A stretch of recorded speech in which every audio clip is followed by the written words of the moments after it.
ఇంట్లో యూనిఫార్మ్ యేసుకుంటే చాలా కొత్తగా అనిపిచ్చింది. ఆఫ్టర్ ఏ లాంగ్ గ్యాప్ కదా యూనిఫార్మ్ యేసుకోవటం. సో, అందుకనేసి చాలా కొత్తగా అనిపిచ్చింది నాకైతే. యూనిఫార్మ్ రాకముందులేమో యూనిఫార్మ్ ఎప్పుడొస్తది, ఎప్పుడొస్తది, ఎప్పుడిస్తారు అనేసి అనుకున్నాం. బట్ యూనిఫార్మ్ వచ్చిన తర్వాత అబ్బా! అప్పుడే ఎందుకిచ్చార్రా యూనిఫార్మ్ అనేసి అనిపిచ్చింది నాకైతే.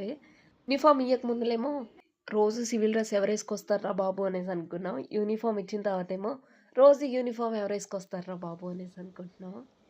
ఇంకా అన్ని క్లాసులతో పోల్చుకుంటే మా క్లాస్‌లో భిన్నమైన రూల్స్ అనమాట. ఇన్‌కేస్ యూనిఫార్మ్ గనుక ఏసుకెళ్ళకపోతే రూ. 50 ఫైన్ అంట. ఈ రూలు మా సీఆర్ గారు పెట్టమనేది జరిగింది. సీఆర్ పెట్టినప్పుడు మనం క్లాస్ అందరూ ఫాలో అవ్వాలి కాబట్టి, సో రూల్స్ అనేవి మనం ఫాలో అవ్వాల్సిందే. ఇంతకి మా కాలేజ్ యూనిఫార్మ్ మీకెలా అనిపించిందనేది కింద కామెంట్ అయినా చేయండి. ఈ వీడియోకైతే ఇంతే. నెక్స్ట్ వీడియోలో కలుద్దాం. బట్ అంతకంటే ముందల వీడియో గనుక మీకు నచ్చినట్లయితే please do like, share and subscribe to my channel. Insta అయితే follow. This is your Vedasri signing off for this video. మళ్ళీ వీడియోలో మళ్ళీ కలుద్దాం.